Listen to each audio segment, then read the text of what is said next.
कुछ नशा तिरंगे की आन का है, कुछ नशा मातृभूमि की शान का है। हम लहराएंगे हर घर ये तिरंगा, हम लहराएंगे हर घर ये तिरंगा, नशा ये हिंदुस्तान के शान का है। आप सबों को नमस्कार एवं शुभकामनाएं। राष्ट्रीय पर्व पर राष्ट्रीय झंडा हम बड़े शान से फहराते हैं।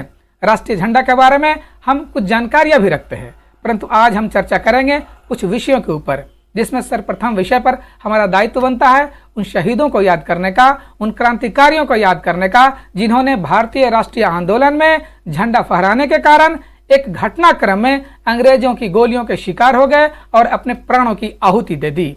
हमारा जो दूसरा विषय है वह है भारतीय तिरंगा का जो वर्तमान स्वरूप है वह एक निश्चित कालखंड में अपने बदलाव के स्वरूप को प्राप्त करते हुए इस स्वरूप को प्राप्त किया है। हम उस पर चर्चा करेंगे। हमारा तीसरा विषय है वह फ्लैग कोड ऑफ इंडिया यानी झंडे की आचार संहिता। भारत सरकार के गृह मंत्रालय ने जो कानून बनाए हैं और समय समय पर दिशा निर्देश गाइडलाइंस जारी किए हैं, उसके अनुसार हमें झंडा फहराना पड़ता है, वरना हम लोग कानून के अपराधी हो जाते हैं और अनजाने में गलतियां कर बैठते हैं। तो कौन कौन सी गलतियां नहीं करनी है, हम उसके बारे में भी चर्चा करेंगे। हमारा चौथा विषय है वो आज़ादी के 75वीं वर्षगांठ पर भारत सरकार ने आज़ादी के अमृत महोत्सव पर हर घर तिरंगा अभियान शुरू किया है, चलाया है। वो क्या है, उसके क्या नियम हैं, क्या उसके कार्यक्रम हैं, उसके बारे में हम चर्चा करेंगे। तो आइए शुरू करते हैं।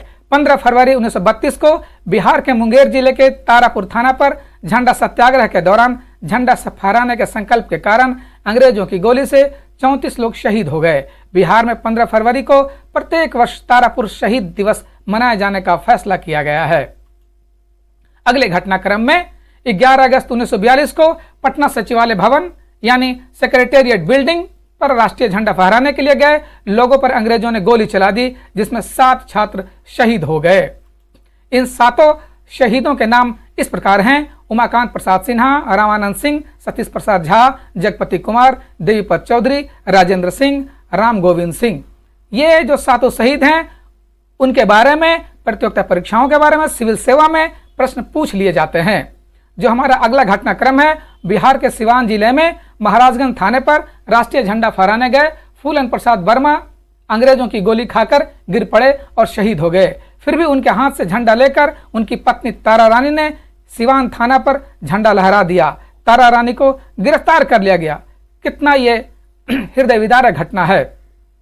जो हमारा अगला घटनाक्रम है, 27 अगस्त 1942 को बिहार के ही पूर्णिया कलेक्ट्री पर झंडा फहराने के प्रयास में 6 लोग शहीद हो गए, जिसमें श्री योगेंद्र नारायण सिंह, श्री परमेश्वर दास, श्री शेख इदाहाक, श्री मोती मंडल, श्री सुखदेव भगत, श्री कुताई साहू थे। हमारे अगला घटनाक्रम में ही गया बिहार के कुर्था थाना पर झंडा लहराने की कोशिश में श्याम बिहारी लाल शहीद हो गए। इसी प्रयास में कटिहार थाने पर ध्रुव कुमार और डुमराव पुलिस को गोली मार दी। यह सूची लंबी हो सकती है, हमने थोड़ा सा नाम लेने की कोशिश की है। अगर आपको भी कुछ क्रांतिकारियों के नाम याद हैं जिन्होंने झंडे के फहराने के कारण अपने प्राणी की आहुति दी, तो आप कमेंट में जरूर लिखिए। यह उनके प्रति सच्ची श्रद्धांजलि होगी। अब अगला जो विषय है हमारा राष्ट्रीय झंडा का क्रमिक विकास के बारे में है। कुछ लोग जो हमारा राष्ट्रीय झंडा का क्रमिक विकास है ये मात्र 6 चरण में दिखाते हैं, जबकि हमारा जो क्रमिक विकास है वो प्राचीन काल से ही झंडे का प्रयोग शुरू हुआ है। सबसे पहले हम देखेंगे कि चोल साम्राज्य में जो उनका झंडा था उसमें बाघ प्रतीक था उनके निशान का, और जो पांड्य राज है जो अभी तमिलनाडु में है उनके झंडे में मछली प्रतीक निशान था झंडे के निशान का, और जो चेर साम्राज्य है जो कि केरला में अभी है उनके झंडे के निशान में जो प्रतीक निशान था वो धनुष था। हमारे प्राचीन काल में ही हमारे शिवाजी महाराज जो मराठा साम्राज्य में है वो झंडे का प्रयोग जो भगवा झंडा है उसका प्रयोग करते थे। जब अंग्रेजों ने प्लासी का युद्ध और बक्सर के युद्ध के बाद भारत पर कब्जा कर लिया और उसके शोषणवादी नीतियों के विरुद्ध 1857 की क्रांति हुई। उस 1857 की क्रांति के बाद भारत पर अपने औपनिवेशिक शासन की प्रतीकात्मक पुष्टि करने हेतु अंग्रेजों ने एक ध्वज का निर्माण किया। पश्चिमी प्रारूप पर आधारित इस ध्वज के बाएं कोने पर जहां ब्रिटिश हुकूमत का चिन्ह यूनियन जैक था जो कि उनका निशान था, वहीं दाएं हिस्से पर स्टार ऑफ इंडिया का हिस्सा था। ये देखिए यूनियन जैक, यह है स्टार ऑफ इंडिया।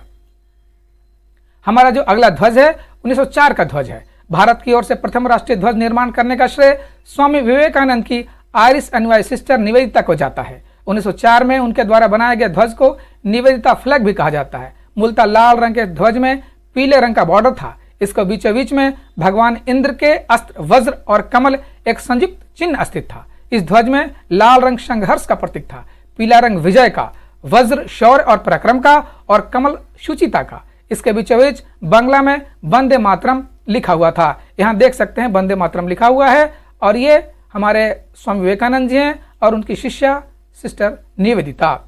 हमारे अगला जो ध्वज है वह 1906 का ध्वज है। भारत के राष्ट्रीय ध्वज का एक अन्य संस्करण 7 अगस्त 1906 को कलकत्ता के ग्रीन पार्क में फहराया गया। राष्ट्रीय ध्वज के इस प्रारूप में लाल, पीले और हरे रंगों की 3 पट्टियां थी। माना जाता है कि इस ध्वज का डिजाइन स्वतंत्रता सेनानी सचिंद्र प्रसाद बोस और हेमचंद्र कानूनगो ने किया था। लोटस फ्लैग या कोलकाता फ्लैग के नाम से प्रसिद्ध है। इस ध्वज में बीचों बीच स्थित पीली पट्टी पर वंदे मातरम लिखा हुआ था। इसके अतिरिक्त इस ध्वज में एक सूर्य, एक अर्धचंद्र, कमल और 8 पुष्पों का प्रयोग किया गया था। ये देखिए अर्धचंद्र, यह सूर्य और वंदे मातरम लिखा हुआ है और 8 पुष्प हैं। हमारे अगले ध्वज का जो स्वरूप है वो 1906 का ध्वज का एक संशोधित संस्करण 1907 में सामने आया। मैडम भीखाजी कामा और उनके सहयोगी क्रांतिकारियों के संयुक्त प्रयास से तैयार किया गया यह ध्वज 22 अगस्त 1907 को जर्मनी के स्टुटगार्ट में फहराया गया। किसी विदेशी धरती पर फहराया गया यह भारत का पहला ध्वज था। इस ध्वज के एक अन्य संशोधित संस्करण में कमल के 7 तारकों का प्रयोग किया गया था, मतलब 7 स्टार्स का प्रयोग किया गया था। यह 7 तारे सप्तऋषि को प्रतीक है। सप्तऋषि हमारे जो तारामंडल है ऊपर, उसमें सप्तऋषि से ध्रुव तारा होता है उत्तर में, उसी प्रकार सप्तऋषि एक तारा है, मंडल है। यह हमारे जो पौराणिक कथा है उसमें देखने को मिलती है, चर्चाएं हम सुनते हैं और ऊपर भी आप तारामंडल में देख सकते हैं। ये हमारे मैडम भीखाजी कामा हैं जिनके ऊपर डाक टिकट जारी किया गया है। एक किसी महान चित्रकार ने एक झंडा लिए हुए मैडम भीखाजी कामा का चित्र बनाया है। हमारा जो अगला ध्वज है वह होम रूल लीग का ध्वज। होम रूल लीग का ध्वज 1916 में आता है। 1916 में मद्रास हाईकोर्ट के आर्थिक सहयोग से पिंगाली वेंकैया ने एक बुकलेट तैयार किया जिसमें राष्ट्रीय ध्वज के 30 नमूने शामिल थे। इसके पश्चात 1917 में होम रूल मूवमेंट के दौरान बाल गंगाधर तिलक और एनी बेसेंट ने एक नए राष्ट्रीय ध्वज का अनावरण किया। इसमें 4 हरी और 5 लाल पट्टियां थी। आप देख सकते हैं 4 हरी और 5 लाल पट्टियां थी। इसके दाएं हिस्से में अर्धचंद्र और एक तारा स्थित था, तो वहीं बाएं हिस्से में ऊपर की तरफ अंग्रेजी यूनियन जैक मौजूद था। इसके अतिरिक्त सप्तऋषि के प्रतीक के रूप में 7 तारकों का भी प्रयोग किया गया था। यह वह पहला ध्वज था जिसके प्रयोग पर अंग्रेजी हुकूमत द्वारा प्रतिबंध लगाया गया। प्रतिबंध लगने के बाद देश भर में व्यापक स्तर पर राष्ट्रीय ध्वज के महत्व की चर्चाएं होने लगी। 1920 में लीग ऑफ नेशंस में भारतीय प्रतिनिधिमंडल द्वारा एक ध्वज के प्रयोग पर भी जोर दिया गया। ये देखिए सप्तऋषि मंडल जो आकाश में तारामंडल में दिखाई पड़ता है वह इसी तरह का होता है। हमारा अगला जो ध्वज है वह है गांधी ध्वज। ये दूसरा संस्करण है। इसमें 2 एक लाल एक हरी पट्टियों के अलावा एक सफेद पट्टी भी लगाई गई थी। सन 1921 में गांधी जी ने अपनी पत्रिका यंग इंडिया, ये भी परीक्षा पूछता है कि गांधी जी ने किस पत्रिका का संपादन किया था, यह है यंग इंडिया के एक लेख में राष्ट्रीय ध्वज के विचार पर जोर देते हुए ऐसे ध्वज का सुझाव प्रस्तुत किया जिसके बीच में चरखा हो। ध्वजा में चरखे का विचार पहली बार लाला हंस राज द्वारा रखा गया था। इस सुझाव पर कार्य करने हेतु गांधी ने पिंगली वेंकैया से आग्रह किया। ये वही पिंगली वेंकैया हैं जो झंडे का स्वरूप जो प्रथम बार दिया था वही क्रम बदलते बदलते आज का स्वरूप ग्रहण किया है। तो अगर पूछेगा प्रश्न कि अभी जो वर्तमान स्वरूप का झंडा है उसका डिजाइन किन्होंने तैयार किया था, तो पिंगली वेंकैया ने। गांधी ध्वज की इस संकल्पना में मूल रूप से 2 ही रंग थे, लाल और हरा। धार्मिक संवेदनशीलता का संज्ञान लेते हुए इसमें अन्य सभी धर्मों को समाहित करने हेतु लाल और हरे के अतिरिक्त एक सफेद पट्टी का सुझाव रखा गया। बाद में राष्ट्रीय ध्वज की संकल्पना को धार्मिक बहस से मुक्त करने हेतु गांधी ने रंगों की प्रतीकात्मकता को सत्य, शांति, शौर्य, पराक्रम जैसे व्यापक मूल्यों से जोड़ दिया। कितना महान कार्य किया। 13 अप्रैल 1923 को कांग्रेस की नागपुर कमेटी के कार्यकर्ताओं ने जलियांवाला बाग घटना से संबंधित एक कार्यक्रम में इस ध्वज का प्रयोग किया। इस प्रयोग पर पुलिसिया कार्रवाई में 5 कांग्रेस सदस्यों को हिरासत में लिया गया। कार्रवाई के विरोध में जमनालाल बजाज ने मई में ध्वज सत्याग्रह का आगाज किया। अब जानते हैं कि ध्वज सत्याग्रह जो झंडा सत्याग्रह बोलते हैं वो 1922 में जबलपुर से ही शुरू हो गई थी। जुलाई 1923 में कांग्रेस की एक बैठक में सरोजनी नायडू और नेहरू के आग्रह पर ध्वज सत्याग्रह को व्यापक समर्थन देने की मांग हुई। समर्थन दिया भी गया और आंदोलन के अंत तक लगभग 1500 से अधिक स्वतंत्रता सेनानियों को जेल का रुख करना पड़ा। हमारा जो अगला ध्वज है वह है 1931 का स्वराज ध्वज। अंततः 1931 में कांग्रेस ने कराची अधिवेशन में स्वराज ध्वज को अपनाया। पिंगाली वेंकैया द्वारा निर्मित इस ध्वज में ऊपरी पट्टी के रंग को लाल की जगह केसरिया रखा गया, जो शौर्य और साहस का प्रतीक था। सबसे निचली पट्टी हरे रंग की थी और बीच में सफेद रंग की पट्टी पर चरखे का चिन्ह बुना हुआ था। आप देख सकते हैं यहाँ पर। जो हमारा अगला ध्वज है वो वर्तमान ध्वज है। कालांतर में राष्ट्रीय ध्वज के इसी संस्करण में चरखे की जगह 24 तीलियों वाले अशोक चक्र ने ले ली। इसी परिवर्तन के साथ राष्ट्रीय ध्वज के इस स्वरूप को 22 जुलाई 1947 को, देख लीजिए 22 जुलाई 1947 को, ये प्रश्न पूछते भी हैं कई प्रतियोगिता परीक्षाओं में, को संविधान सभा की एक बैठक में भारत के राष्ट्रीय ध्वज के रूप में अपनाया गया। झंडा तदर्थ समिति के अध्यक्ष डॉक्टर राजेंद्र प्रसाद थे। झंडा तदर्थ समिति के अध्यक्ष डॉक्टर राजेंद्र प्रसाद थे। मैं फिर से बोलता हूं क्योंकि कुछ किताबों में यह मिलता है जेबी कृपलानी, परंतु झंडा तदर्थ समिति के अध्यक्ष डॉक्टर राजेंद्र प्रसाद थे। इस नवीनतम राष्ट्रीय ध्वज में केसरिया रंग जहां अपनी प्रतीकात्मकता में शौर्य और साहस को समेटे हुए है, वहीं हरा रंग समृद्धि और प्रगति और सफेद रंग शांति और सत्य को। अशोक चक्र एक धर्म चक्र के प्रतीक के रूप में स्थापित हुआ। हालांकि इस बात को लेकर बहस बनी हुई है कि राष्ट्रीय ध्वज पर चरखे के स्थान पर धर्म चक्र का सुझाव किसने दिया। इस विचार के जनक के रूप में बदरुद्दीन और सुरैया तैयब जी का नाम सामने आता रहा है, परंतु इस पर अभी तक एक आम राय नहीं बन पाई है। हमारा जो अगला विषय है वह है झंडा का जो फ्लैग कोड ऑफ इंडिया है। तो सबसे पहले हम झंडे का संवैधानिक प्रावधान को देखेंगे।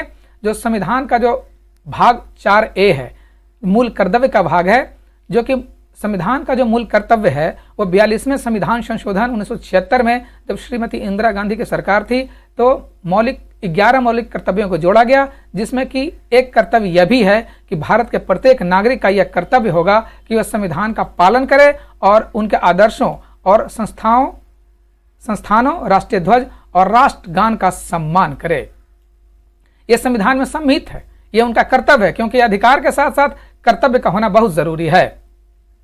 हमारा जो झंडा आचार संहिता है, जो मूल ध्वज संहिता है 1947, वह महत्व रखता है। उसके बाद 1950 का ध्वज संहिता है। 1947 का जो मूल ध्वज संहिता है वो क्या कहता है, यह राष्ट्रीय ध्वज सरकारी विभाग द्वारा उपयोग किए जाने वाले विशेष डिजाइन के पहचान चिन्ह, जिसे कोट ऑफ आर्म्स कहते हैं। मतलब यह हुआ कि सरकार जो अपने कार्यकलाप में जिस चिन्ह का प्रयोग करता हो, जिस निशान का प्रयोग करता हो सरकारी कार्य के रूप में, उस चिन्ह को बोलते हैं, पहचान चिन्ह को कोट ऑफ आर्म्स भी बोलते हैं। या राष्ट्रपति या राज्यपाल की आधिकारिक मुहर, महात्मा गांधी और प्रधानमंत्री के चित्रमय प्रतिनिधित्व और अशोक चक्र के उपयोग को प्रतिबंधित करता है। आप ये सब का प्रयोग अपने निजी काम में, निजी कार्यालय वर्क में आप नहीं कर सकते हैं। उसके बाद राष्ट्रीय सम्मान के अपमान और रोकथाम अधिनियम 1971 आया, क्योंकि झंडे का जो अपमान करने से रोकने के लिए यह कानून लाया गया। यह राष्ट्रीय ध्वज, संविधान, राष्ट्रगान और भारतीय मानचित्र सहित देश के राष्ट्रीय प्रतीकों के अपमान या अपमान को प्रतिबंधित करता है। इसकी सजा क्या है, एक व्यक्ति जिसे अधिनियम के तहत जो अपराध हैं, 3 अपराध, राष्ट्रीय ध्वज का अपमान करने का अपराध, भारत के संविधान का अपमान करने का अपराध, राष्ट्रगान के गायन को रोकने का अपराध, अगर ऐसा अपराध है तो 6 साल के लिए संसद और राज्य विधानमंडल के चुनाव लड़ने के लिए अयोग्य हो जाएगा और 3 साल की कैद और जुर्माना या दोनों हो सकता है। जो हमारा ध्वज संहिता है जिसमें संशोधन किए गए हैं, सबसे पहले मैं उनको धन्यवाद देता हूं श्री नवीन जिंदल को, जिन्होंने सुप्रीम कोर्ट तक केस लड़े और जिन्होंने हमें यह अधिकार दिया कि हम झंडा अपने घर पर भी फहरा सकते हैं। वाकया हुआ ये कि श्री नवीन जिंदल साहब अपने घर पर झंडा फहराते थे, अपने फैक्ट्री पर झंडा फहराते थे। पुलिस ने उन्हें नोटिस दिया कि आप अपने फैक्ट्री पर झंडा कैसे फहराते हैं, ये तो सिर्फ सरकारी कार्यालयों में फहराए जाते हैं और ये सिर्फ राष्ट्रीय दिवस के ऊपर, राष्ट्रीय जो पर्व है 26 जनवरी 15 अगस्त, उस अवसर पर फहराए जाते हैं, आप कैसे फहरा रहे हैं। उन्होंने उस नोटिस को चुनौती दी और कोर्ट गए। सुप्रीम कोर्ट ने सन 2002 में एक फैसला सुनाया कि जनसाधारण व्यक्ति को अपने घर, कार्यालय, फैक्ट्री पर किसी भी दिन झंडा फहराने की अनुमति है। हालांकि एक बात बताऊं तो हम लोग जो गांव में थे वो करीब 90 के दशक और हमारे पिताजी तो आज़ादी के पहले से ही हमेशा घर के सामने दरवाजे पर लंबा झंडा फहराते थे और गाँव में जलेबी बांटते थे। और हम लोग बच्चे में गली गली में झंडे को हाथ में लेकर घूमते थे और नारा लगाते रहते थे, महात्मा गांधी की जय, जवाहरलाल नेहरू की जय, डॉक्टर राजेंद्र प्रसाद की जय, ऐसा नारा लगाते रहते थे। परंतु मैं धन्यवाद देता हूँ श्री नवीन जिंदल का, जिन्होंने, हमें उस समय पता नहीं था कि यह कानून है कि घर पर नहीं फहरा सकते हैं, परंतु हम लोग फहराते थे। हमें उस जानकारी, उतना अवेयरनेस और जागरूकता नहीं थी। परंतु मैं धन्यवाद देता हूं नवीन जिंदल साहब का, जिन्होंने हमें सुप्रीम कोर्ट से ये विजय दिला दी। इसे भाग 2 में रखा गया। ये जो जनसाधारण व्यक्ति को अपने घर, कार्यालय, फैक्ट्री किसी भी दिन झंडा फहराने की अनुमति है, इसे भाग 2 में रखा गया और 1947 को जो मूल ध्वजा संहिता है उसमें संशोधन करते हुए 2002 में एक झंडा आचार संहिता को फाइनल किया गया। इसने उन स्थानों की परिभाषा का विस्तार किया जहां ध्वज को प्रदर्शित या फहराया जा सकता था। हालांकि ध्वज के विवरण से संबंधित कोड का भाग 1 अछूता रहा।